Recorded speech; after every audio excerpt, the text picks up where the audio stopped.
I want to talk today about the concept of civic entrepreneurship.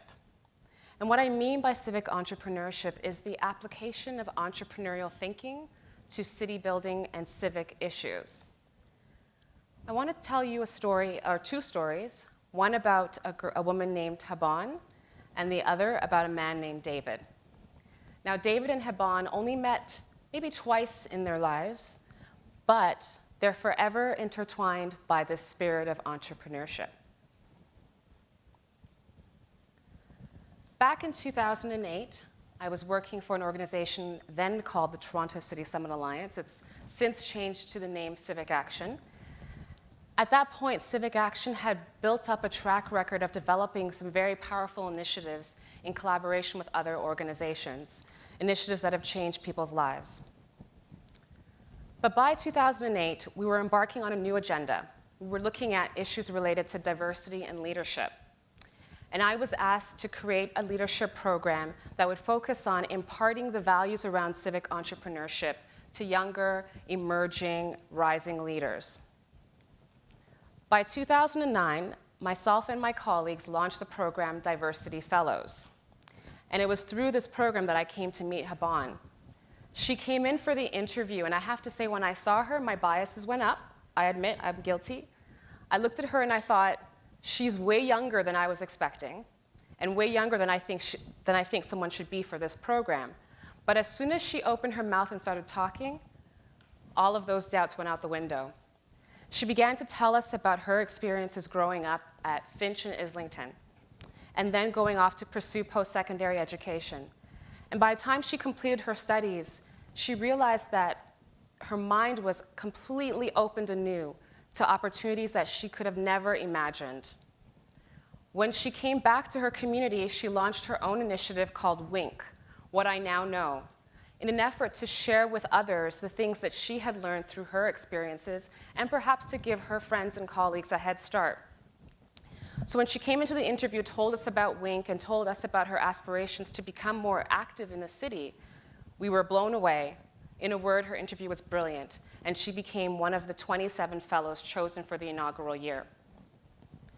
One of the aspects of the program was to develop your own project, and so Haban and 3 other people launched what was called Local Democracy Week at Queen's Park. Over 100 young people came to Queen's Park and speed dated with members of provincial parliament, if you can imagine this.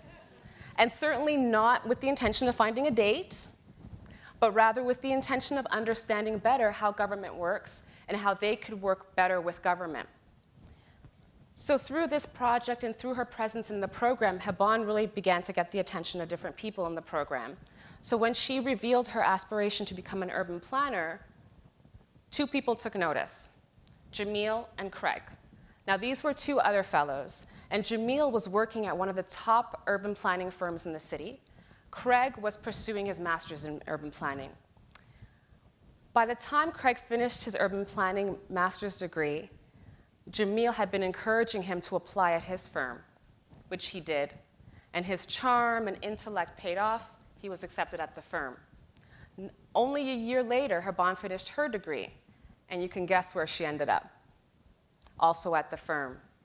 And here you start to see the ripple effect of the civic entrepreneurship. But how did it all start? Back in 2002, and now we're getting to the story of David. Back in 2002, David Pico made a speech to about 150 leaders in the city. Leaders in business, in labor, in nonprofits, et cetera, et cetera. And he spoke about the usual things, transportation, regional economic development, but there was something different in the way he approached the presentation.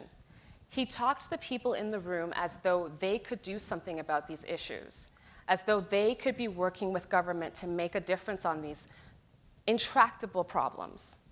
The people in the room took him up on it, and together they formed the Toronto CivicAction Alliance, now known as CivicAction. When I joined a few years later, I was struck by the way David would think about problems, and the way that whenever he met someone, he would consider them a potential collaborator. So when we would have a meeting with a member of the media, he would say, she's a potential collaborator. We had a group of young nurses come to our office one day, and he said, their potential collaborators. He viewed every person, every organization in this way. And he thought that if you had a really good idea and could bring a really diverse group of people around that idea, that financial and other resources would follow. And his theory proved true time and time again, to the tune of over 12 different projects, collaborations with over 10,000 people, and initiatives that have impacted over 1 million people in the city. Sadly, in 2009, David passed away. It was only 9 months after he met Haban and that first group of diversity fellows.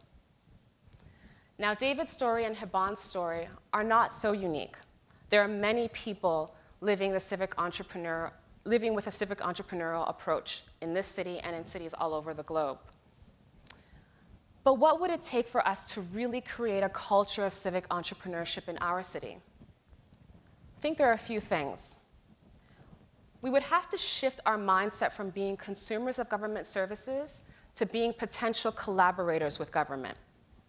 In the same way that David saw every person as a potential collaborator, we need to look at each other in that way. We also need to have our institutions act as investors in our leadership. If we take the example of Haban, being in that Diversity Fellows program allowed her to practice being a leader.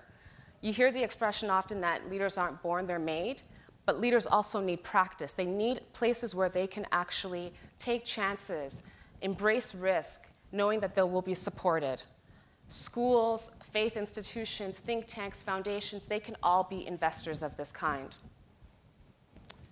Finally, my favorite, individuals need to act as shoulder tappers. What I mean by this is, when we see leadership potential, we need to invite people to practice that leadership. We can't allow people to pass us by and not embrace them and not encourage them to act on the talent and the potential that they have within them. And even if they don't take you up on it in that moment, they'll remember that invitation, and when the circumstances are right and when the time is right, they will. And our cities and that individual will be better for it. So my point today is that this spirit of civic entrepreneurship adds value. But it doesn't add value to those people doesn't only add value to those people who are part of it, but it adds value in exponential amounts in ways that affect our city. So in the spirit of civic entrepreneurship and collaboration, I'd like you to collaborate with me on this last slide. These were David's last words to our city as they were printed in all of our major newspapers. I would love it if you would read them with me.